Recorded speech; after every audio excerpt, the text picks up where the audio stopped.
Hello and welcome to episode 11 of the Birdhouse presented by Blubird. We are here again this week to talk about all things Web3. We got a great show. We're going to be talking about women in tech, mentorship, and the future of work. We're going to do one more song while we get the room warmed up here. But if you guys could do me a favor and just drop down there in the purple pill, give us a like, a comment, and a retweet. Let's get this room filled up as soon as we can. We'll be back with you guys in a minute.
All right, guys. Hello and welcome again to week 11 of the Birdhouse. This week, we're presented as always by Blubird. We've got a great panel. I'm Mike. I do some business development as well as host the Birdhouse here, working with Blubird. And we have a great topic for you this week. We are going to be talking about working in Web3.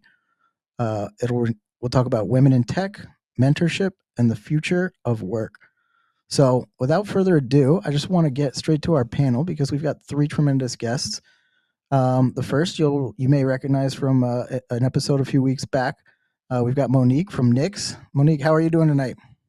I'm doing pretty well. Thank you so much for having me today. Nice to speak to you again. Yeah, great to talk to you too. And I see you brought some more friends with you this time. I did. My dear friend Mikkel and Rachel. I'm really excited for this conversation, actually. Yeah, me Very, too. very excited. Let's Awesome. go. All Nick, right. I absolutely love your energy. Thank you so much for inviting me up here today. Really grateful to be here. Oh, dude, love my energy. I love your energy. God, like, please. Like, Nick, we just gotta hang out one day. we do. I would just love to We chill. We so would have such a fun time. I want Rachel to be on every single panel with me, like, forever. Listen, if you invite me and I'm available, I'll be there, girl. I got you. Nice. All right, back All to right. you, So, Mike. no, I think my work for the my work for the night That's is it. That's done. the space, you guys. Yep. You Let's guys back it just up. go after it. No, but listen, it's great to have you guys, and I love the enthusiasm. As always, I think it brings a lot to space when you can have some personality because there are so many brilliant people. But it's really great when you can also enjoy the conversation. So, with that, I just want to welcome Mikkel as well. And then maybe you guys can just run through your bios just for the audience a little bit, and we can get to know who's behind the PFP. Very cool. Well, thanks for having me tonight. I'm very excited to meet you guys. Thanks, Nix, for making this connection. And thanks both of you ladies for setting the energy bar like super high. Like I needed that. I got a coffee out while you were energying. I poured it over some ice and I'm like ready because I was kind of dragging before this space. But I'm Mikkel. I've been working in Web3 for about 4 years now. 3 of those years in gaming, most presently with Forgotten Playland, free-to-play social party game that is a Merit Circle flagship product, part of their development studio, and a joint venture with Declan Games, which is more of a Web2 traditional studio. So really excited to be here. I love talking about mentorship. I love talking about women in tech, and then advise for the crypto recruiters on the side as well. So definitely love talking about the future of work in Web3. Thanks for having me.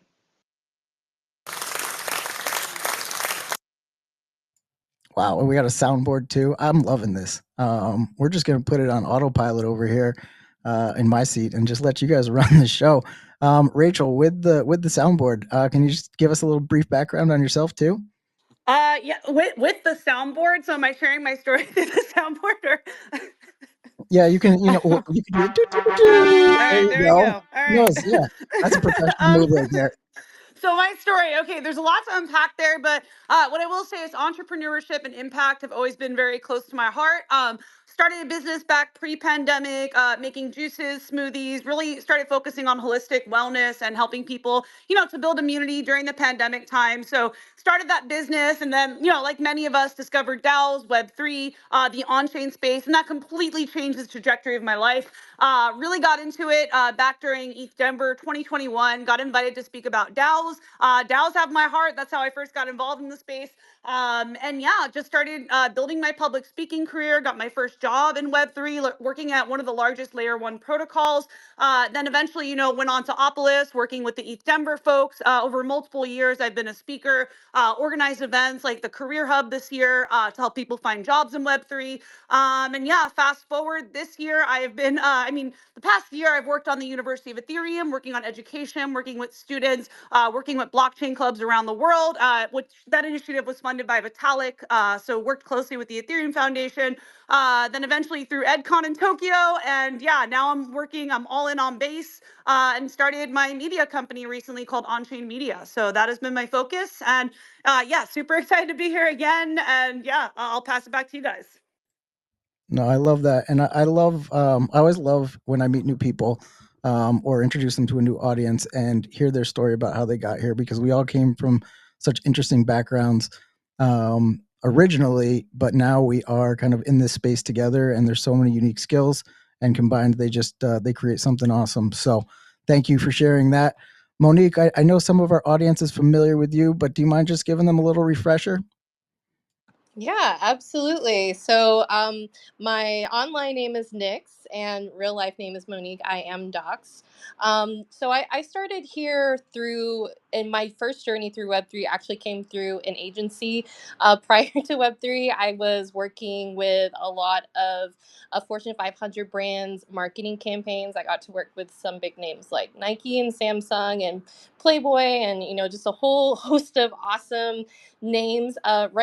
Also before that, I did get to work for a period of time with B2B marketing ABM campaigns. I did get to sort of push the needle forward with really what it meant to basically speak to a very hyper segmented audience, and merging some of the amazing sales tactics with marketing tactics and really hyper personalize how we speak to people. And that was really my introduction into tech, working with enterprise AI. So I'm super excited to get to that part of the topic.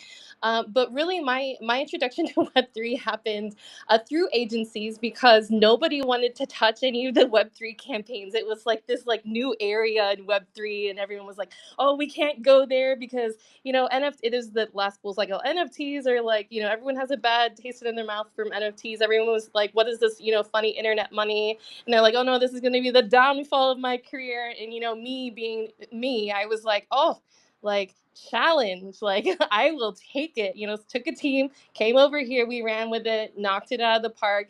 And just being in the Web3 environment and just seeing like how everything operated here, things were, everyone was just so like positively opportunistic. And when I say that, I mean people were really looking at the ecosystem and like being creative and figuring out the tools that were available to us. And we were working together, pulling together a lot of skills from all these different areas and figuring out new ways to use it, and working with people all over the world. And I think like being here, it just felt like, oh, this is where I'm supposed to be. Like I have arrived. So, since then I got to work with some fun like anime brands back in the last bull cycle. for NFTs. And then now I work at a launch pad called Neo Launch, where we work on incubating and advisory for projects that are funding in this space. We do have a super strong GameFi focus, so you'll see me primarily in the gaming verticals. Also have some great friends in the audience from our Web3 gaming ecosystem. Hi, Shaolin. Hi, Terrace. Like, so glad you're here. 12 Burb. Awesome.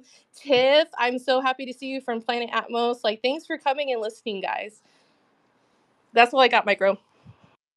Well, that I love that, and I love your ambition. You said something, about choosing this as a career path, and a lot of people don't understand blockchain. It's highly technical. Cryptocurrencies, pump and dump Ponzi scheme, like gets a lot of bad press. Uh, but to have that ambition and to bring those skills, to trust yourself and to trust those around you.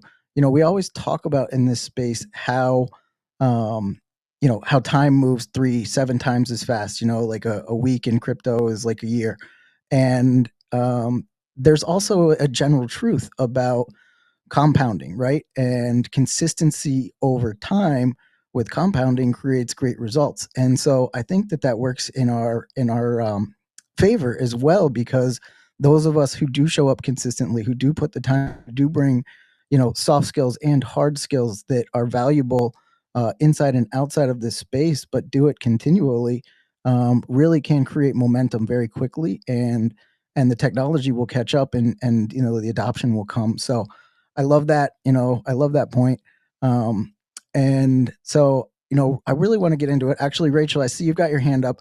I'll tell you something. And I'm glad that you guys are here.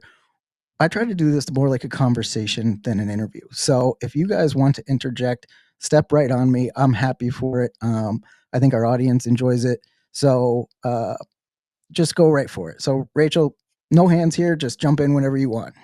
Okay, no hands. Awesome. Yeah, I just wanted to be respectful of everyone here. So, a couple things Nick said. I think number one, the thing that jumped out at me while she was speaking is the fact that she saw a challenge and she was like, yes, I want to go into this. I want to dig in. And I think that's the type of attitude we need more of in this space. We need innovators. We need people who are problem solvers, who are solvers, right? And I think Nick's has the right attitude there. And yeah, just her whole story and background's really inspiring. And I love that, like you said, Micro, how we all come from these diverse backgrounds and bring our skill sets to help perpetuate the mission of the on-chain space. One other thing too, Nix was mentioning was that a lot of folks here are into Web3 gaming. So I'm actually hosting this space tomorrow with a new gaming project on base called Barrio. So yeah, if anybody wants to come check that out, we're going to be diving in and learning about them. If anyone's more into the base ecosystem here, yeah, they're showing up every day and grinding. So I pinned that link above if anybody wants to join that tomorrow. Awesome. Yes, thank you. Please feel free to put anything up in the nest you want to. That's the purpose of the Birdhouse. So let's get the word out. At this point, I'd love to just ask the audience too, if you're not already following these guys or following the Bluebird account, just give them a like, a follow. Obviously, we're about to jump into some topics, and we'll get their perspective. But I'm sure on a daily basis, they're putting out quality content for you to follow and engage with. So with that said, we are all working in Web3, and there aren't a lot of companies that have a central location or an office. Rachel, I think you even mentioned that you kind of joined after COVID, and a lot of us, really doubled down because we were forced to be home, and this did provide pretty amazing remote opportunities. So just throwing this out there, we can start maybe with Monique, but how has working in Web3 been for you, and like, how have you found the remote environment to work on these Web3 products? Well, I don't know. This is a little bit of an unfair question for me because I worked remotely for 10 years before I came to Web3, so I already had like my work structure was already like All right, formulated, and all so right. You know I what? Hang on. I want to save you for last then, because I have a yeah. follow up question for you. Okay.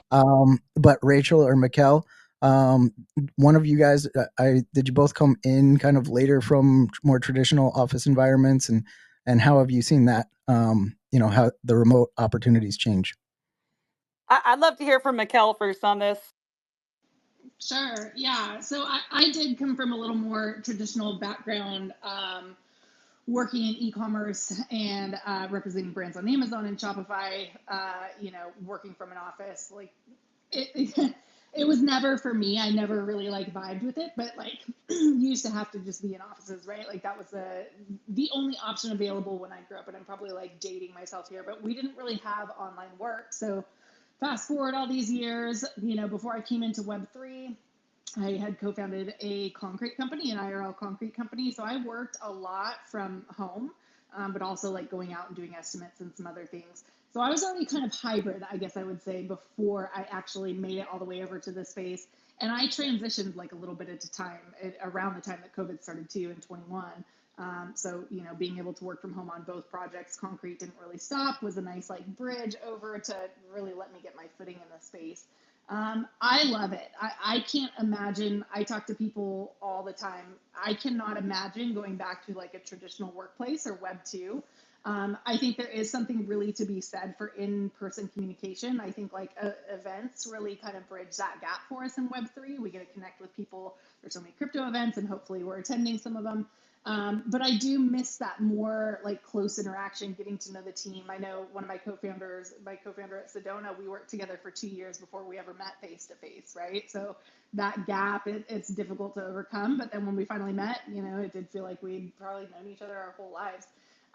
It's just, you can't put a dollar value, I don't think, on working in this industry. It's just, it's been a blessing. I love that. Yeah, it definitely provides a more relaxed working style, but also you have to have the right personality too, right? You have to be able to keep yourself um, accountable to your team as well as to the space. So definitely great. Love hearing that, and I too miss the water cooler talk, but at the same time, I think I talk to more people on a daily basis globally than I ever did being in a single office with 5 to 10 employees. But Rachel, give us your thoughts.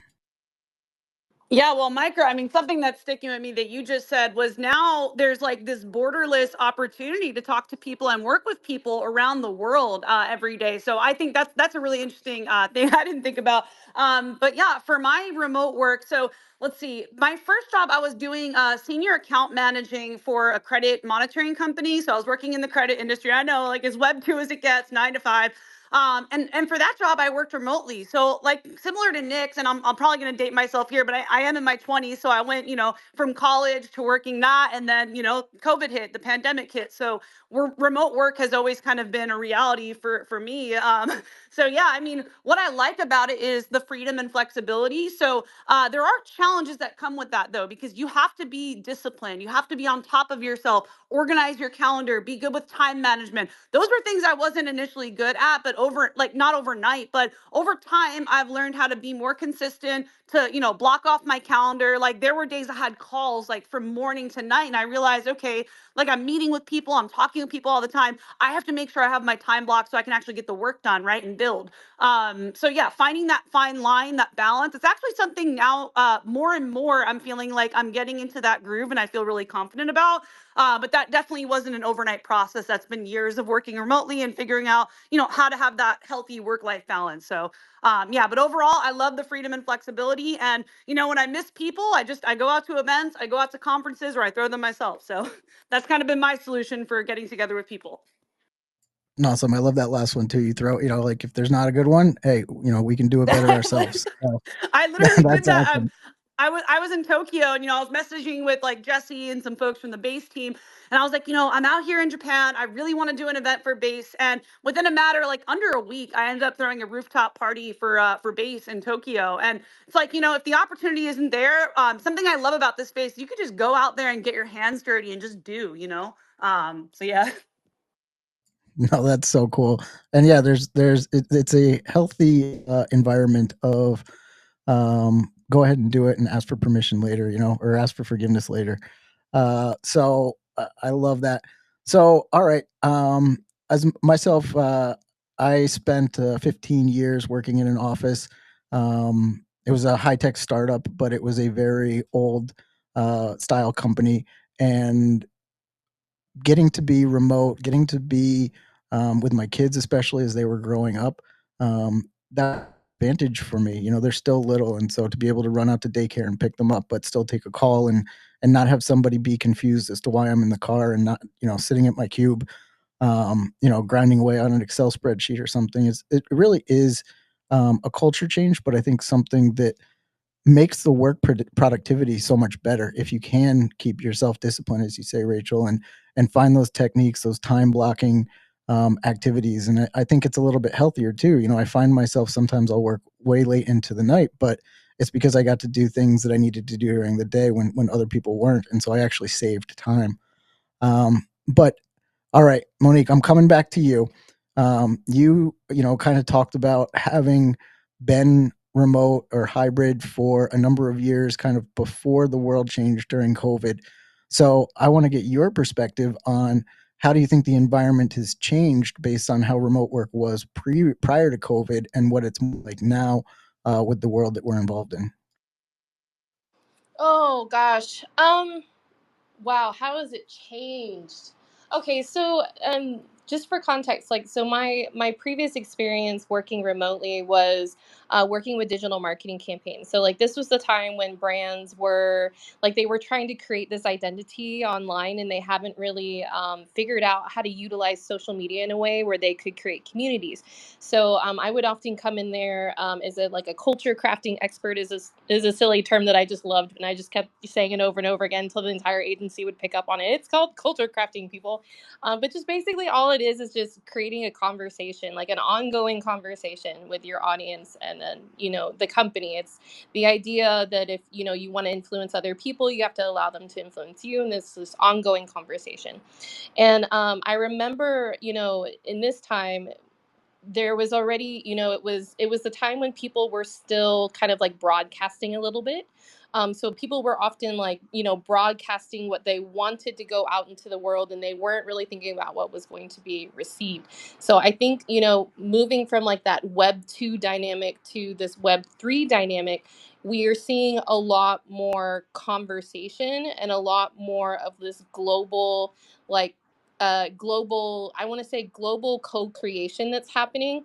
And I would say that between the last bull cycle and this bull cycle, I have seen like leaps and bounds happen with the way that people are working together globally. Just to create some context with that, like the last bull cycle, it was really difficult to be in a global working environment. There was like a bunch of different people, a bunch of different backgrounds, a lot of different beliefs. They, where they came from, things worked very different. One very basic difference was the idea of what it means to, work part of a team and then also work as an independent. So, in America, you would typically you always have to make sure everybody knows your accomplishments and what you bring to the table. It's your personal brand in your work environment is very, very important. Otherwise, you can constantly get overlooked. Whereas in other cultures, that was sort of seen as like a little bit arrogant. And it was like you always have to be humble, work on a team, and all of your accomplishments were team based and team oriented. That was one example. Another example is that a lot of people from different cultures were not accustomed to working with women in a space. And so sometimes you could be on a call with an American group and like another group where they were where women were not in the workforce quite yet, and you would see the shock on their face, like oh my gosh, like there's a woman on this call. This full cycle, you don't really see that so much. You see a lot more like collaboration and a lot more acceptance of people's working differences and their, how they choose to approach work. Like on a team, I still think that that's, it's still a little bit different, but I do see what's happening overall is this like over communication thing to sort of like set the bar. So gosh, like what is the difference? It's just like I really see that like we're as fast as the Web3 space moves overall, the way that we're approaching how we engage with each other and work is moving equally as fast. And it's actually keeping up from my perspective. And I do think that that's just a huge like pat on the back to like almost most of the builders here in Web3, is that they are doing overall like an exceptional job. Like we have an exceptional group of people overall that are working in this space. and it did not work that fast. Like the previous 10 years that I was working online, every little thing was like snail's pace, and like moving the needle one little bit, it was like you'd have to go through like this group of people and this group of people and then and that group of people and this group of people, and so you sort of see this like overall like agile communication or like co-creation happening with all the people around us, because we don't have as many barriers overall in comparison. Hopefully that makes sense. That was a little bit of a mind dump. Sorry, guys. No, it was really cool, and I loved it, and you touched on so many different things, but that was actually exactly what I wanted, because I think that there was a bit of a paradigm shift in the way that, people chose to work in general, and even in traditional business. But here, everyone's here because they want to be here. And, prior to COVID, a big part of what traditional business was concerned about was the gig economy, right? People going out and wanting to um, just work for themselves, but do an individual task. And um, what I see in this space is that either through an advisor or having a specific role, but being able to understand multiple projects simultaneously, you can literally have gig jobs, and you can be on several teams at the same time, and the culture accepts that. Amen. So I think that that's a pretty cool feature of what we're getting into. And then, yeah, just the fact that everybody who's here wants to be here, so they're driven by their own ambition, and nobody's telling them you need to clock in now, you need to clock out now, and that creates a lot more creativity and opportunity. So those are just a couple of my observations. I think it's great from what you guys have all expressed as well. But what I kind of want to go to next, and we touched on it a little bit, but we're all business builders here. So, what strategies have become essential, and to create a company culture when you are divided, and to have that collaboration, and then for people trying to break into the space, what advice would you give them to start working in this? Micro, I just want to comment while this is on my mind. So you brought up the concept of the gig economy, and that's something that's really been like in the forefront for me through my Web3 journey. So I spent 2 years working on an HR tech company called Opolis that I mentioned. The founders founded East Denver. So yeah, working with them, I saw the process of setting people up with their own independent LLCs, getting them, set up with medical, dental, vision benefits as independent contractors and solo entrepreneurs. And my God, that whole system has just really worked for me. Like having my own LLC, getting contracted by projects. I'd say that is the thing that helps me like sleep at night, knowing, okay, I'm compliant with my taxes, I have benefits, I'm doing all the right things. So that is something for me that has really worked personally. So yeah, I mean, a strategy that I would say is make sure you're setting up your business LLC. I'm actually partnered with a really great group of crypto accountants too and CPAs called Count on Sheep. So I'd say just do things in a compliant way. That's just like, personally the advice I would give to make sure, you can rest your head easy at night knowing you're doing things correctly. And, what you said about the freedom and flexibility of working on multiple projects at once, that's something I really love about the Web3 and on-chain space, that you can make an impact in more than one place, right? And like, you don't have to clock in and clock out. You don't have a manager sending you from your desk from 9 to 5. It's deliverables based. It's impact based. So that's why I love the space. Yeah, what a great word, impact based. And I think, if we all just remind ourselves that every single morning, we're going to do great things. Mikkel, I see you've got your hand up. You want to jump in? Yeah, I kind of wanted to hop back a little bit too to what you were saying about the way we're organizing our careers online. Kind of how I've come to think about it is like in the same way that the blockchain is composable, and been preaching composability for years. We are building our lives to be composable, like between the internet and real life. We have this digital world that kind of blends when you're working in Web3 into your real life and bleeds over. It just feels like you're always present in these two different universes, but you kind of fit where you need to be in the moment, and allows you to be more productive overall. So I just love that you brought up that fact, and now you're going to kill me, but I don't remember the other questions. No, it's all good. Well, we're I do kind of that all already. the time. I ramble. No, it's all good. We're kind of already just touching on it. But the question was, how do you maintain the company culture, whatever it is. And I think, Oh Rachel, yeah. you gave some really great advice. And something that I'm learning as a founder is that half of the work you have to do um, has nothing to do with the thing you're doing. And so you laid it out Yeah. so perfectly. Like, how do you feel comfortable and be compliant? And so I'm sure if we, when we get to the mentorship part, that's a great project that you've got. But Mikhail, I'll pass it back to you. I didn't mean to go off tangent. Oh no, no, no, no! I like it. It sounds like perfect what you said. I was thinking something, but kind of got derailed. So just carry on. I didn't even realize my mic was still on. All good, all good. Well, I'll take this quick break just to introduce Ian. Ian is the Chief Marketing Officer at Bluebird. I see he's come up as a speaker. And Ian, are you there? I am. I'm sorry I'm late because the conversation has been incredible. Um, it's so funny because I've been involved in the quote unquote future of work a long time now, and the one thing that I always say is that we need to be making it about the present and future of work, because if you don't deal with the present, you never can get to the future. Absolutely, absolutely. And that Mic just goes, drop. yeah. Well, Ian does that all the time. I need Rachel. You need to teach me about the soundboard so I can hit him with when he drops these I E got bombs. you. I got you.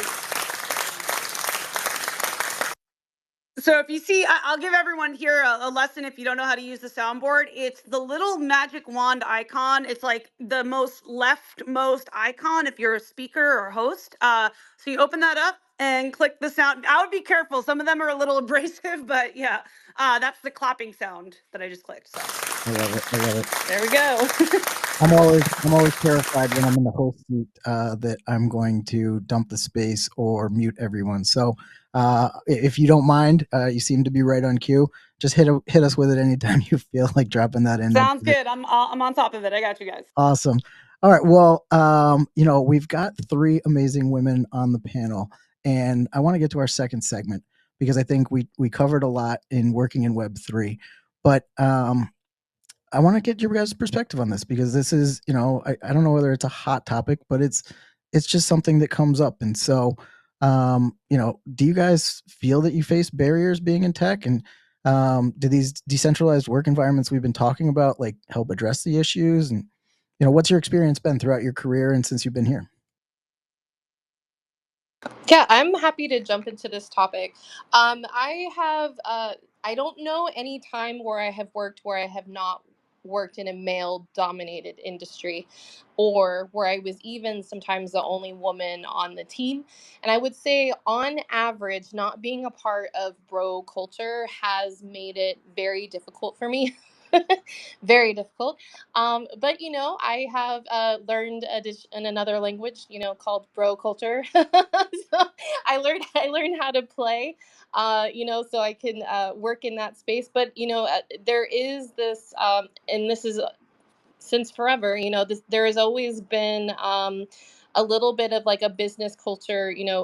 Typically, whenever I was working in agencies or in tech, a lot of those deals were typically, led by men, closed by men.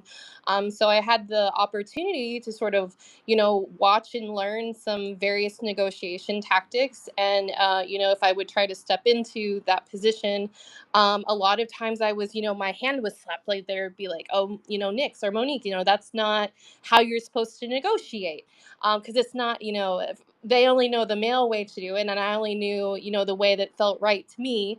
I know that Mikkel and I have both read the same negotiations book called Never Split the Difference, and that was just such an eye-opening uh, game changer for me because one of the big steps for that was listening, and figuring out how to create those win-win scenarios. And that's what I was always about. I always wanted to create win-win scenarios for myself, for my team, for the people that we were serving, because I felt like that was really the only way forward, where we wouldn't meet some sort of like, barrier or roadblock, or, somebody would get upset at some point. It's the only way it felt like things would line up, great. I would say that, something that Rachel said earlier is, Web3 is based on impact and deliverables. And that does change the game for women in certain work environments that aren't completely like, bro based, because they still sort of exist here, but not quite as much. That places women on a different, playing field, where, we can do the work and we can move up according to what we, basically what we provided. And that's sort of been my experience this bull run, or this bull cycle. Not so much the last one, but this one most certainly. It has been an advantage for me to just basically do the work, sometimes a lot of times behind the computer, where it's not, as clear as like, oh, this is a boy and this is a girl. It's focused on the work, and it's like this collaborative environment where, we're just all trying to move the needle forward. So I like, do I still face barriers? Yes. But I think a lot of times, like, a lot of times there's this part of me and part of everyone where we like fall into these weird scenarios where I find like men feel nervous about like offending women, and then women feel uncertain if they can push in this direction, like if they're going to get their hand slapped, or if they're going to, reach a barrier. And I think sometimes what hangs us up is sometimes the assumptions, um and then us reacting on the assumptions, and not just, moving forward and just like changing the narrative. I also find that one of the there was a period in my life where I spent about 7 years working on a platform that was trauma based focus, and it was global, and it was one of the most difficult things that I've ever had to do in my life, speaking to people from all over the world that have experienced trauma in workplace and family and home, in their societies and their cultures, and they're all interpreting it very differently according to where they're from, and also, what their, leading thought theory was at the time, like whether it was religion based or whether it was cultural.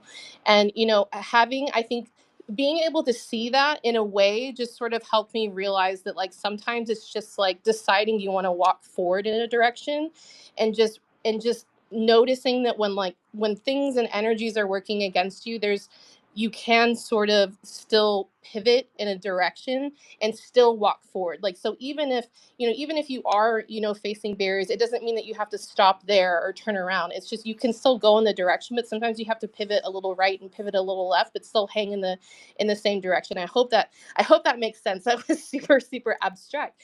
But I think that there is something for women where we sort of learn how to sometimes respond to people and environments in a very unique way, where it's almost inherently responsive and creative, and then also action oriented. And I find sometimes like the most interesting women that I have met have somehow figured out how to do that. It's like this interesting collaboration or orchestration of energies, and we still get to move forward. And I think those watching those specific women have been like a major, inspiration for me. So I would say, like, that it's one of those gifts through struggle. I can't think of a better way for saying it, but it's just learning very specific gifts in result of the struggle, and not stopping just because the struggle exists. Like, looking at it exactly like, oh, challenge. This is going to be exciting, and just keep going. Thank you, Rachel. I'm done on that though. Passing that to Michaela or Rachel, please. No, that's great. And just the last part you were talking about, the challenge and learning. I was in a space just this morning, and someone, said learning is supposed to be hard. Like, if it's easy, you're not learning. So that kind of resonated, and you just gave a perfect example of it. So Michaela, I'll pass it to you.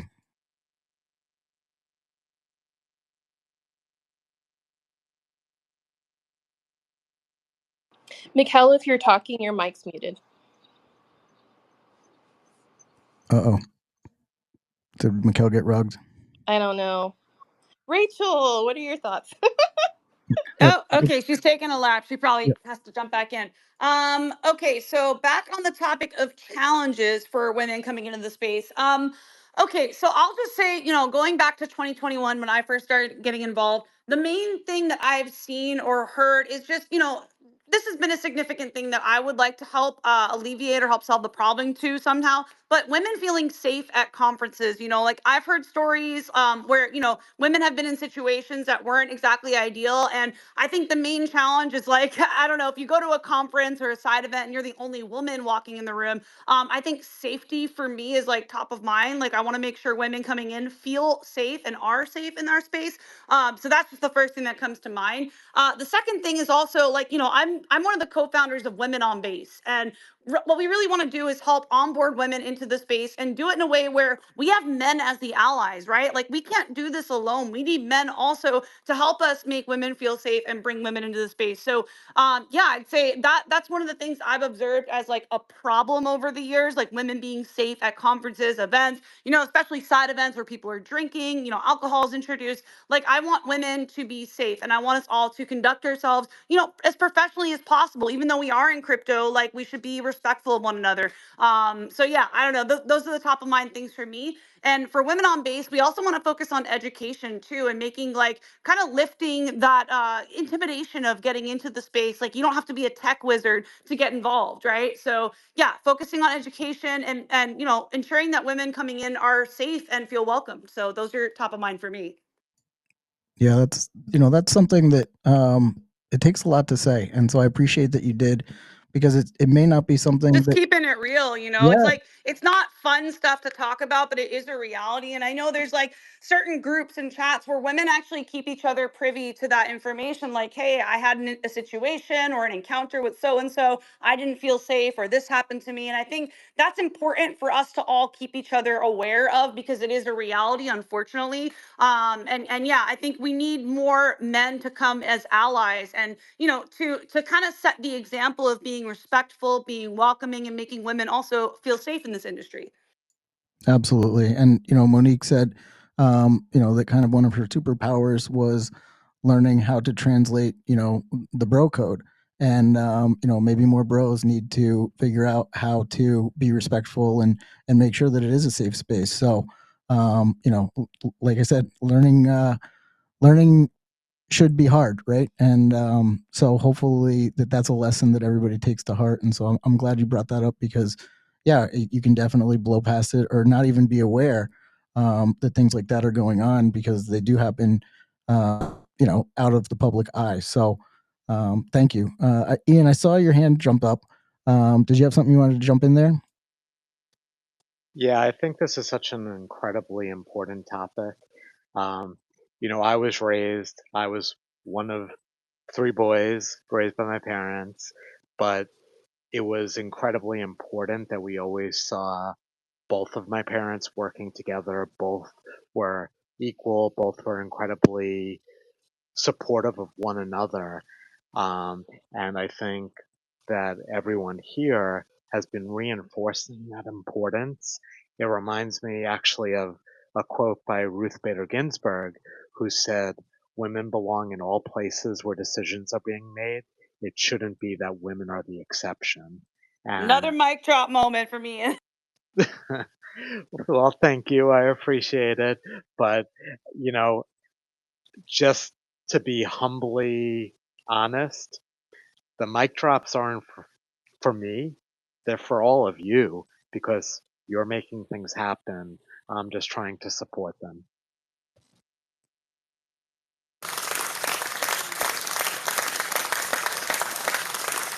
Awesome message. Awesome message. Um, Mikkel, are you back? Are you with us? And I want to give Can you you a hear chance to me? respond too. Can you hear me? My mic unmuted. Yeah, we got you now. Okay, yeah, my mic just wouldn't unmute. I clicked it like 100 times and finally I was like, I'm gonna leave and reset it. So I actually hate like getting questions like these, because I am not like a good woman, I think, in a lot of regards. A lot of, my previous bosses have commented, you're like 90% man and maybe like 10% women. You just have a lot of very masculine traits. You tend to do business the way a man does. Like I'm just transparent. Like I just want to get whatever. So I'm not great at that, right? Like my Web 2 work experience, I never would accept the fact that I wasn't an equal. So, I mean, maybe that was a little bit of narcissism. I don't know, but there was always a place for me, because that it's like just sheer will and determination, I guess. And I'm not taking no for an answer. But that being said, I realized that is not everybody's mentality and personality and experience. Their experiences with these things are so relative, and I think that's so important to remember. The thing that scares me is making like sweeping generalizations about men or women or the way we treat each other in the space, because really we're all individuals, and I've had overwhelmingly positive experiences in both Web 2 and Web 3. Now it's like 10 times that, right? Because we have so much choice. We don't feel tied to, if there's only 50 employers in town where I live, I have 50 plate options for a job, and if none of those work, I'm screwed. So I'm scared, and I'm making decisions from a position of fear. In Web 3, we're making decisions from a position of abundance. There's opportunity everywhere, all around you, all the time. So you have the choice to really move and get in good with people who you resonate with, who share your values, and at a minimum, and this is something me and Nix are, we're founding GAGME, the women's Web3 space. We're talking about this stuff. We have differences in how we see things, but we can still, at the end of the day, like show each other love and respect and come to the table and like work through those things. So I think it's important to remember that we all have individual experiences, and just being sensitive to that. Like I try to actively see things from another person's perspective before I ever even comment, right? No, I like I'm that. going to jump in. Oh, I'm sorry. I was just going to say, what a terrific point that it's not about the fact that we just have to look for similarities, but we have to respect differences. What a freaking boring world it would be if we were all the same. Amen to that. Absolutely, absolutely. And Mikhail, I think talking about your individual experience is great. Me personally, my wife, you would probably get along great with my wife. She works in corporate. She's in biopharma. She's on a huge trajectory up into the C-suite, and she's always been in sales. She knows how to do a hard close, and I'm more stoic. I'm more of a soft close, and so we complement each other very well, but we have much different, professional courses and dispositions, just in that alone. So I love that you bring that up. And yeah, these are questions that I tend to stay away from too, just because I don't tend to notice things that same way. But I know that for a lot of people, it is important. And so, I should spend more time and take a minute and take a breath and just try to see it from someone else's perspective. So really love all three perspectives that you guys have brought. Monique, I see you got your hand up. Yeah, I wanted to touch on that a little bit, because as Mikkel said, we do work closely together all the time, and we oftentimes don't approach things the same way, or even have the same point of view with things, but we find ways to still share a space with each other and still bring the best out of each other too, and that's not easy to do all the time. And so I think sometimes, one of my big thing is like recognizing how you identify as a person, and recognize that there's still like there's still like I'm gonna get mushy with you guys, but there's still like a heart and a soul behind that identification. There are ways where you can recognize that somebody has a belief, they have a thought, they have a way they like to approach the world, but there's still some way, a different way you can connect to them, and a different way you can learn how to respect people. And I think that that's always been like the missing key for us to sort of like relate to each other one to one. I do want to like, but the reason why I got my hand up though is I wanted to take a moment to sort of and this is like me kind of having another hard conversation. Like I've worked really closely with women of different cultures, and women of quote unquote color. And there is a little bit of an issue right now, that I want to highlight in Web3, is that if you are a woman from another country, a lot of times people will oh gosh. Okay, people will purposefully keep you in the position that you're in so that they can benefit from paying you little. And that's actually something that I have witnessed on multiple occasions, and I do personally my very best to mentor those women. I have had a few interns so far in Web3, and a lot of it has really been just how to gracefully navigate those situations, how to wiggle yourself out of the box, and how to get back on your trajectory forward where you feel like you're raising the bar for yourself as an individual and where people aren't boxing you in. And that's really difficult for a lot of, I find, women to do. And I've touched on this before on, the boxes that we place ourselves in, which is a little bit of something that, I had the pleasure of working through myself as an individual while I'm working with that alongside women, is figuring out times where I'm internalizing, I believe it's called like internalized abuse. And I don't like throwing those words out there, but it's really doing things that you're not consciously aware of that holds you back because that's the pattern that has, been portrayed to you early in life. And so you just continue to carry it out and carry it out, and you make peace with that being your place. And so I do find that, there a lot of times, if you're in a situation where, you're battling that internally and externally, it can feel like you're losing, it's a losing battle, really. And I do find that, ironically, you would think that other women would always be the best mentors for you in that respect. And oftentimes they very much are.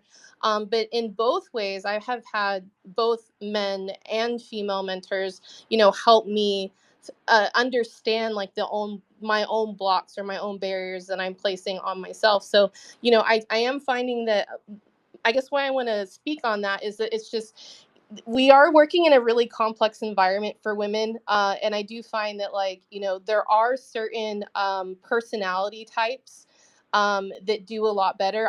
I surprisingly was I had like a very like humbling conversation with another woman recently. I joke all the time that my alter ego is the Juggernaut from X-Men, because like I'm just like really like there's no stopping me. It's just like I've accepted that about myself. Like if there's a barrier, I'm just literally going to like run through it. And I recognize that, that has served me a lot in life and in very many ways. And I've recognized that not everybody has that temperament and that personality, and that is not something that we can push onto somebody else. Like they have to find their own, their own talents that help them push past barriers. And so I'm also being very humbled of like, it's not only like what we externally look like or where we're born, but there's just so many complexities with like just our behavior patterns and like, what our early life experiences, and as well as just like your personality type. But I could go on that topic like forever, but I just wanted to just, Oh, like I want to make sure no, I'm representing like the full spectrum of beauty and diversity of all women out there, because we all have our own struggles, and I'm want to make sure like we're representing them as well here. But thank you. Sorry, I didn't mean to laugh at that. I do that all the oh, time. I accidentally Hit press the the all wrong wrong good. emoji. emoji. Okay, Nix, can you repeat that? You said you're trying to represent the soul spectrum of all. That was just like a very quote worthy thing you said. What was that? Whoa, I wanted to make sure that all like the full spectrum in beauty and diversity of all women are respected. Like, not that I'm representing, but thank you. I am mixed race, so I can kind of represent more more women than average, but not the whole spectrum of women. No, well, that's great, and I think it's good that everybody does feel that inclusion, and has people that they can look to, and as the true pro you are, you just segued perfectly right into the next question. Like, let's dial it in a little bit. With all those things to consider, what advice would you give to women who are looking to enter this space? Mikkel and Rachel, you go first. Yeah, I guess I can take this one. Well, I really love what Nix was saying about, just kind of being fearless. If you see a barrier, just go for it. And I can also really relate to Mikkel. She was saying she has kind of worked more like with a masculine energy. And I think for me, like, I grew up with four brothers. I'm the only girl. I've always been surrounded by a majority boys. So I've kind of grown up like in that kind of environment. So I would say just don't be fearful. Don't let it scare you. Show up, be the example, be the woman coming in, getting your hands dirty, throwing events. Let's help shift the narrative together and help shift the ratio of men to women in the space, because it's very disproportionate still to this day. But you do see more women coming in, like Nix, like Mikkel, getting involved, like the women on base. And we're doing a lot of good things for women in the space. And there's a lot of projects doing good things in Africa as well. In Sierra Leone, I'm working with a nonprofit, Web3 Accra. I'm helping, long term to help create more education in schools. And they do prioritize young women, like helping to educate young women. I think that's very important. So, yeah, anyway, sorry for the rant, but I would say overall the advice is come in, get your hands dirty, learn as much as you can, be curious, and don't be fearful. Like Michaela said, be the juggernaut, see the obstacles, see the challenges, and just go at it. And they help you grow, they help you become better and stronger.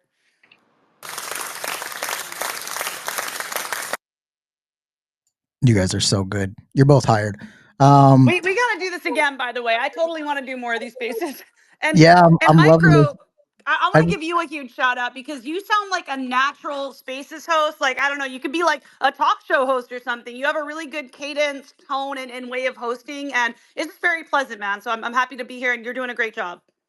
well, You I got to appreciate shut that. out the host sometimes. Here, here. No, I thank second you. that. I'm just a dude. I'm just a dude. But Word. we're having a lot of fun, and that's what I was terrified of the microphone, to be totally honest. And about a year ago, I jumped off of Discord and started getting up on some stages, and I hated it. And here we are. So it's that compounding effect. But I don't want to get too far off topic because I think it is really important to figure out. You guys are such great leaders and mentors. So, Mikkel, tell us a little bit of advice that you would give from your perspective. Dang, well, kudos to you for getting off Discord. I'm 42 years old and I just became a streamer, right? Like it's never, like I can so relate. Like I remember first doing spaces, like requesting up on stage and making it up there, but then being too scared to say anything. And then a couple of years later, like, okay, I'll never shut up. So it is like, that's some good advice, right? Like take the leap, send the DM, get on stage, like be out there and be present so that when opportunity is like swirling around, you are out there in that ecosystem. So when my first job I took in the space was for free. So I knew that I wanted to move, into Web3, kind of fell in love with it right away. And just the promise of a more free, fair, financially fiscal future for the world, right? A more inclusive financial future that we're all involved in. So took that first job for free and just set like a timeline for myself. I was like, I'm going to do this for 3 months. I have a lot of really translatable skills. And then either this is going to turn into a paid opportunity or I'm going to leverage this experience that I have into something else in this space. So don't be afraid to offer value up front, but also like have that boundary for yourself and for others to make sure that you're respected, right? I think 3 months is enough time to prove value. And that just kind of, it's so much easier to get that opportunity for free than it is to get a first paid role in the space. And then you have that experience that you can leverage into your next role. And that's, again, one of the beautiful things about Web3. There is opportunity everywhere. You have choice everywhere. Keep volunteering, be looking for something on the side. Like you can build whatever you envision for yourself here as a life, right? Like it's the people that show up every single day, stay committed to that vision. They say to become a master at something, choose the same thing every day. You do. You have to choose the same thing every day for a long time. And then it's that saying, slowly then all at once. And that's really how it felt for me, and I think we're working in a space where the effects of putting in hard work can be felt much, much sooner than in the traditional world. So if that is motivating at all, if you're one of those people that has a hard time getting started because you don't follow through on your goals or they take too long, like your life can change very quickly in this space. So take the leap.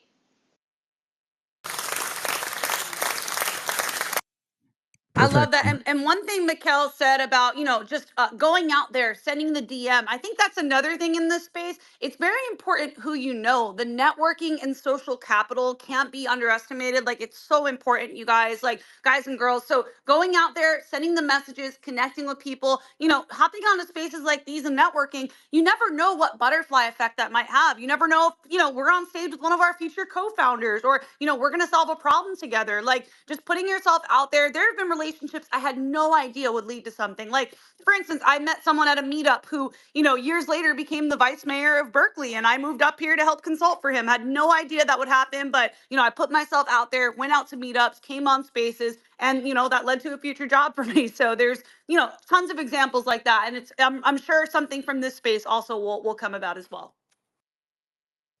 Absolutely, absolutely. Well, you guys are always welcome in the Birdhouse, and look forward to connecting with you on your professional endeavors as well. And I really, I love what all three of you said in terms of advice. And I think one thing that came up earlier in this, and you all kind of touched on it, is make impact, right? And just get shit done. It doesn't matter who's behind the PFP, where they live, what they've done before. It's like, what are they doing today?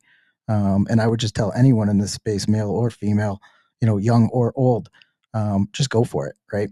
Just do it. It's that Nike slogan that's been, there forever. So, um, absolutely priceless information, and really respect this.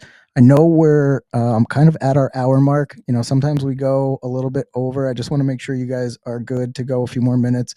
We got a couple more topics we plan to talk about. We usually never get through all of them.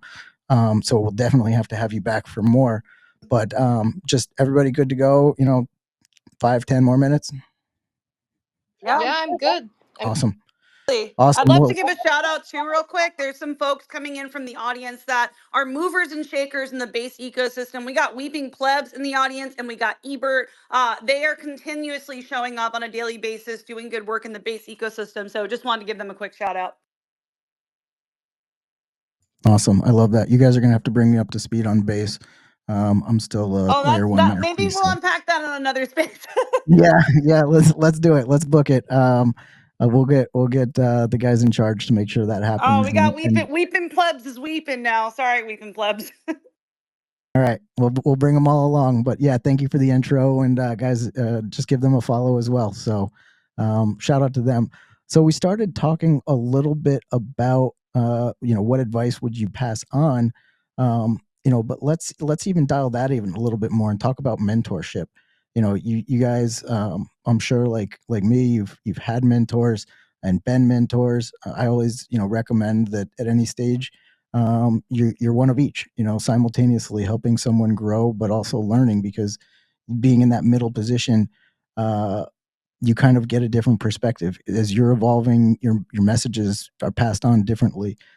So always have that relationship in two directions. But what mentorships have influenced you guys' growth in tech, and where do you see mentors entering the space, and how do you go about finding a good mentor?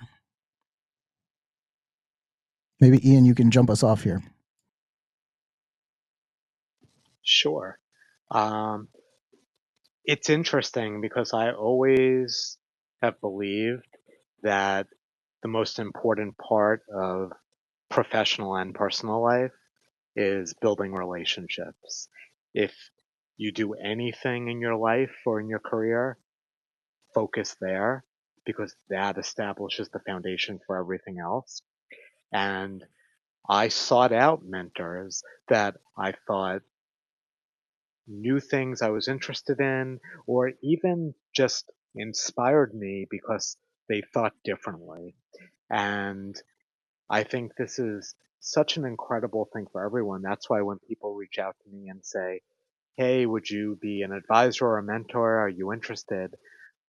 It takes a lot of time and effort. You can't do it haphazardly, but I always try to do so, whether it's students, people in careers, people transitioning, because it's rewarding to see someone go from where they are to where they could be, and potential is everything. And I will again reinforce everybody here, you as well as all of our amazing guests. One of my favorite quotes of all time, and you can sometimes be a little apprehensive about quotes because you know half of them are made up, and have attributions. I think this one is real.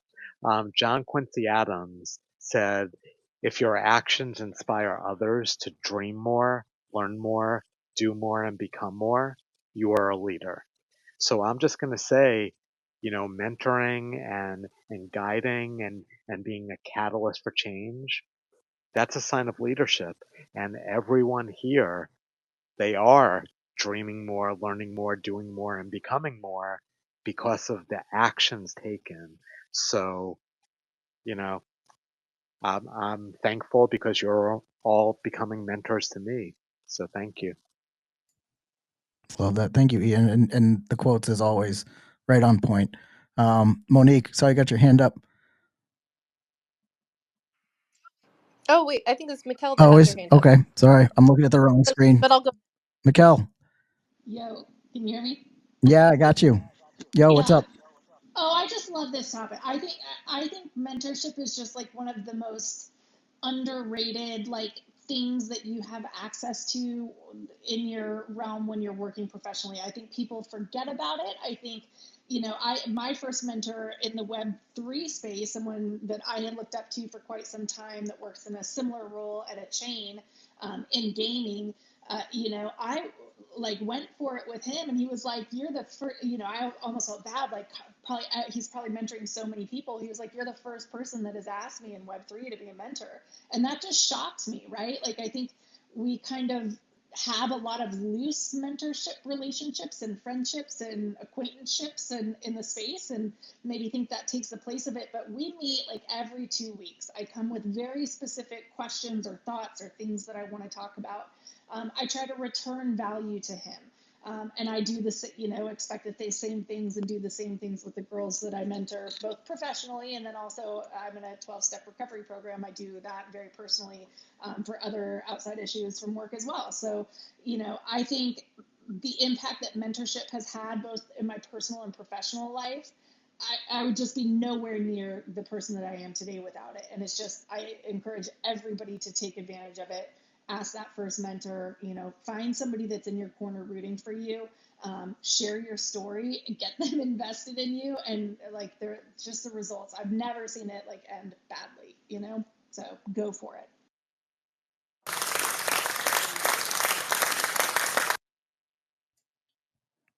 Awesome. Rachel, keep that mic open. Hit us with your thoughts on mentorship and what it's meant to you and what you've done with it.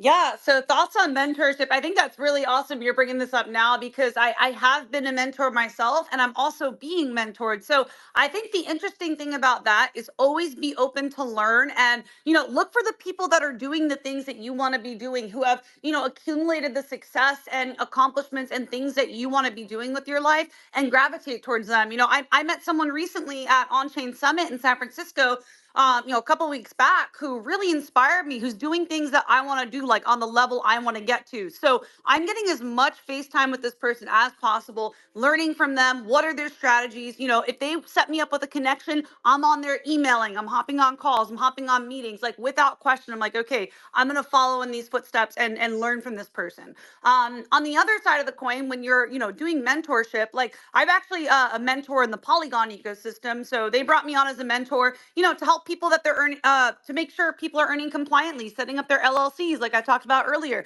especially in the US. That's something I've been really passionate about, making sure we're doing here to kind of take the target off of our backs. But yeah, I think it's important to, look for people you can learn from, but also teach. I think that kind of process happens at the same time, for me at least.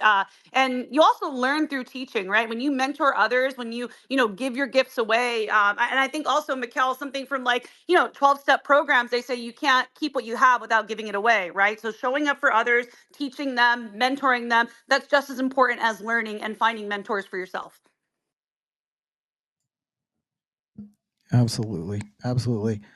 Great message on learning while you give, and also the time frame for this, especially in Web3, we look for the immediate gratification, the instant feedback. And I just an anecdote from my life. As a hockey player, spent all of my youth in ice rinks. I had tons of great coaches. They taught me the X's and O's. They taught me the skills, but they also taught me about life. And some of them were young guys, and there were a lot of dads out there that volunteered their time, but there were also guys that came to the rink, and they were there, and they were kind of in between my dad's age and our age, and I looked up to them. Right? They didn't, maybe they didn't know they were mentoring at the time, but I looked up to them, and every lesson that I tell people all the time, every lesson I learned in life, I learned in an ice rink. And when I was 28, I started coaching youth hockey. And when I did that, and I was volunteering my time without kids in the program, um, I realized how valuable and what a commitment those guys were making. And at the time, I just thought they were there for me, like, well, what else are they going to do on a Saturday? But, after I would go out on a Friday night with friends and had to be in an ice rink at 7 o'clock the next morning, and give my time to them, I realized like the commitment that they made and all those lessons that I learned about life through them, through looking up to them, just compounded, hundreds times over. And, I wish I could seek some of them out and tell them, but you won't necessarily know in the moment, what that actual feedback is. Sure, you can teach someone a skill, but it may be 10, 15 years before they actually realize the value of everything that you were sharing. So it is sometimes thankless, but if we do it unconditionally, you never know where it'll take. So just wanted to put that out there too. Um, that I have kind of one brings, comment there, yeah, if it's okay for me to jump in. I'm actually putting a tweet. So what you said about mentoring others and not knowing like, how that will impact their lives, but you just have a feeling, right? Like what you're doing actually matters and makes an impact for others. You might not even know it, but for me, I started sharing about my personal training journey. Like, I kind of fell off the wagon and I was like, okay, I really got to get on top of my physical fitness and my health and my wellness. So I started with a personal trainer like 3 weeks ago. And I was thinking to myself, okay, I'm starting this media company. I kind of want to practice with video editing. Why don't I start documenting my progress and just, share it? It was a little uncomfortable, but I was like, okay, I'm just going to do it. I'm going to be open. I'm just going to put it out there and be vulnerable. And I come to find out after sharing my first progress video, 2 people started with a personal trainer who saw it. They're in my Let's Touch Base community chat. And yeah, I actually pinned one of the tweets from somebody who's now starting that. So basically, the moral of the story here is your actions impact others. They have a butterfly effect. So if you're showing up and doing the right things, you are setting an example for others to show up for themselves and do the same. So I thought that was something pretty cool recently. no, absolutely. And a perfect example of exactly what I'm talking about. Um, well, we're going to talk about the future of work in Web3, but I think we're going to have to save that for the future. So it'll be a great reason to get you guys to come back. We could dive into that and talk a whole another hour, I'm sure. But usually at the end of the show, I just like to give everybody who came up on the panel a chance to say anything that was on their mind from the conversation, any events they have coming up, anything that they want to plug, and just go by and give everybody about 90 seconds to thank them for being here with us. So, Monique, we'll start with you. Oh man. Gosh, what? You know what? I'm just gonna do my quick take on mentorship because I kind of like passed passed my mic over there for a minute.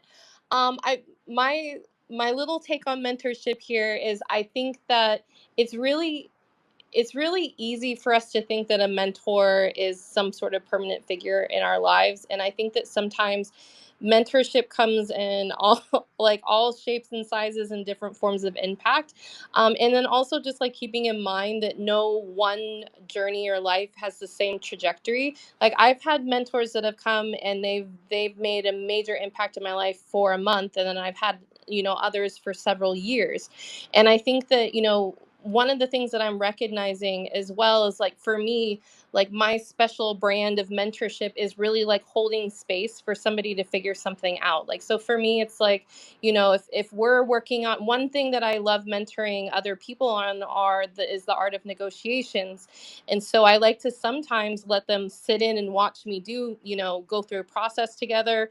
Other times I like to let them watch me write certain things out, and then other times I like to take a back seat and walk them through the process, and then sort of like go through a process of like refining your instincts and your intuition. Like asking those questions, hold space for their, feelings to come up. Like, what do you think you're supposed to be doing next? And sort of like guiding them through that process. So to me, it's sort of like this transition of like, this particular person has a skill I want to learn.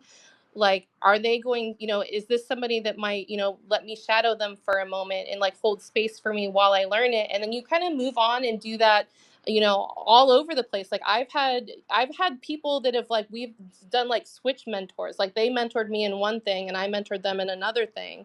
And sometimes it's like very holistic in the sense of like, we're like breaking through barriers together, like totally like, hey, were you aware that, you did, this thing that kind of held you back in this area? So I think that, like, just keeping in mind that, like, we are constantly learning as a mentor ourselves, because obviously it's very educational for us to watch somebody go through that process, because it's actually in reverse a refining process for us as well, because they'll ask questions and be like, oh, I haven't thought of it like that, let's figure it out together. So that's my 2 cents and what I want to leave with the mentorship. I find that, like, there's actually a lot of people in the audience right now that I've learned, special things from. They have special skill sets, and I always appreciate them sharing them with me. But as far as anything happening, like, tomorrow I'm on a spaces with Crypto Sensei, and we're going to go over Crypto Alpha. That's going to be there. It's like 1 o'clock tomorrow, CST time. Can you So pin the link, please. Nix? Yeah, will I pin the link? I will. Wait, do I know the link? I don't know the link yet. Let me pin you his X page. Sorry, guys. All right, I'll pass it over to Mikkel. No, that's great. And Monique, I'm sorry if I cut you short there on the mentorship, because I think you actually rounded it up really well. And I think that also just speaks to this whole space and the way that we organize, as more of an ecosystem versus, the corporate structure where it is just a hierarchy and you don't really manage up, or you're not expected to, at least. And we're way more open to it. So super glad you popped in, to kind of finish out the mentorship conversation. But I think you were passing it to Mikkel. Yes. I was like waiting for permission. Was she? Thanks again so much for having us on the space. This is so well hosted. I loved all of the topics. Rachel, so great to meet you. I absolutely am in love with your energy. Nix, thank you so much for hooking this whole group up and everything. It's been super duper fun. I just, I guess, want to shout out, like, Gag Me. Nix kind of forgot to mention she's a co-founder of Gag Me. So we do our Girls Are Gonna Make It spaces every Tuesday at noon Eastern, and that runs for about 2 hours. I think, like, this week I'm the host. We rotate hosts. This week, I think we're going to be talking about UGC and streaming, because I'm really focused on this. Kind of pivots into the next thing, just learning out loud right now. Like, I know when I was breaking into Web3, people didn't share the secrets. I felt like I was like, oh, I feel like I could grow an account, but nobody was really giving the real alpha at first, or at least like showing the process. So, like, I'm growing a TikTok channel right now. So shout out to my other co-host, Michael, tatted lawyer in the audience. We run a space on growing our TikTok channels on Sundays at 2 o'clock. He's like an expert. He's like 85,000 followers. I have like 120. We started a couple weeks ago. I'm down horrendously, but I'm going to go viral any day now, right? Like, that's the whole thing. We're just Let's learning go. and experimenting and trying out loud, and like taking people along on the journey, because it's fun to watch, and it also, people can learn. It can give them shortcuts to things that it took you forever to like have to grind and figure out for yourself. And I'm all about, Elon's like a share information maxi, and I am too. Like, help everybody be able to help themselves, man. That's what Web3 is about to me. Thanks again for having me. That's awesome. And shout out to those other channels and platforms. I know we get throttled here on X if we mention them, but just like I took the jump from Discord to getting on Spaces and getting off the keyboard. Maybe you guys mentioned streaming platforms and TikTok and different forms of media. So just another place that these guys can help and facilitate and assist. So I'll definitely be tapping in with you guys on that. Thank you, Rachel. Bring us home. Okay, well, I just want to say, Mikkel, I definitely need that. Whatever spaces you're doing on growing your TikTok audience. So like I mentioned earlier, I started this company, On-Chain Media. We're calling it actually On-Chain Media Collective because I want to invite, different creators, content creators, hosts, people who want to build content to help to uplift the on-chain community and help perpetuate our mission to bring the world on chain. So, I mean, I'm open to talking about collaborations, Mikkel. If you want to do a live stream, if you want to make some video content together, I am super new at this. I think I made my TikTok like a week ago, but I've been consistent. I've been releasing videos on like a semi-daily basis, and just trying to get better and challenge myself there. And I think something Micro said earlier is that you hated getting on a mic initially. For me, I started my public speaking career and like it felt very natural for me. But for some reason, getting on video, doing video content was always really uncomfortable because there's something so permanent about that, right? It's on the internet forever. So I want to make sure, okay, what I'm saying, what I'm like articulating and putting out there, I'm accountable on that and it's making a positive impact. So Mikkel, if that's up your alley and you want to make content together and jam on growing our TikTok audiences, I would absolutely love that. I sent everybody that's a speaker here a DM, followed Blubird. And yeah, we should definitely plan more of these spaces, you guys. Like I'm down to do one that's focused on base. If you guys want to get more into the base ecosystem or, whatever, we can jam on whatever topic. But I mean, the energy up here is very special. And yes, I want to take us home, but I think Ian might have another quote up his sleeve. I don't know if he wants to like share one final mic drop. Does he just have like a list of quotes or is it all memorized? Like how does it work, Ian? Yeah, I think he's got it off the top of his head. But Rachel, you're coming from my job. All right, I see you. No, but Listen, thank you. we're collaborators, man. Yeah, We're in this together. Also, Micro, come speak on our spaces tomorrow if you're available. Let's touch base. We're going to be meeting with one of the new gaming and NFT projects called Barrio on Base. And I have some really exciting projects lined up. I have a bunch of clients over the next couple of weeks. And, one project I'm working with continuously, like I mentioned, you guys, Count on Sheep. They're a crypto accounting firm, and they're really amazing. We have tax season coming up, so I'm going to be doing a lot more educational content on that. Yeah, but anyway, I'll get off my soapbox. Thank you guys so much for having me. This has been a really awesome space. Yeah, thank you, Micro. no, absolutely. And as soon as you pinned it up, I set a reminder, so I will definitely jump in there. And to your point, we host the Birdhouse every Thursday here in the States. Friday the 13th over in Australia, where the Blubird team is located. But one of the things that I want to do now that we are kind of starting to get into a cadence of having this regular and the audience knows is take the show on the road. So we would love to come be a guest. We can bring along some of the team and join you guys and help the collaboration between communities. So love that. I think you were spot on. I don't want to speak for him, but I think Ian usually wraps us up with something pretty awesome. So Ian, from the Blubird, corporate headquarters, tell us what you got. Well, Rachel, you made me laugh when you said that because I kept thinking if we have you, Mikkel, and Monique back, we may need to rename this the Birdhouse Mic Drops because you've Let's all do been it. incredible. Let's do it. Let's go with it. I love it. But We're the Birdhouse gang, you guys. Us up well, here. it's awesome, and I really not only have I been inspired by you all and become more passionate about all of these topics, but I mean it was just insightful because you all bring different perspectives, you all have different experiences, but you also show us how we're all part of a big puzzle. We bring different pieces and we try to see how we fit together to make the picture more beautiful as it goes. And so, yes, I love quotes if you couldn't tell. I have lots of favorite ones that I've memorized and use all the time. But there is one that came to mind just listening to all of you.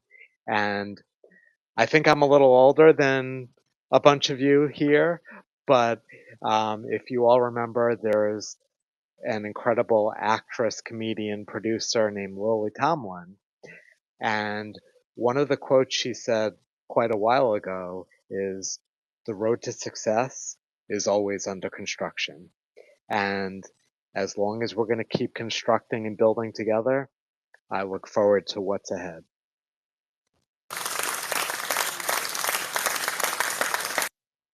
Awesome, Ian. Thank you. Thank you for representing the Blubird team with me here in the Birdhouse.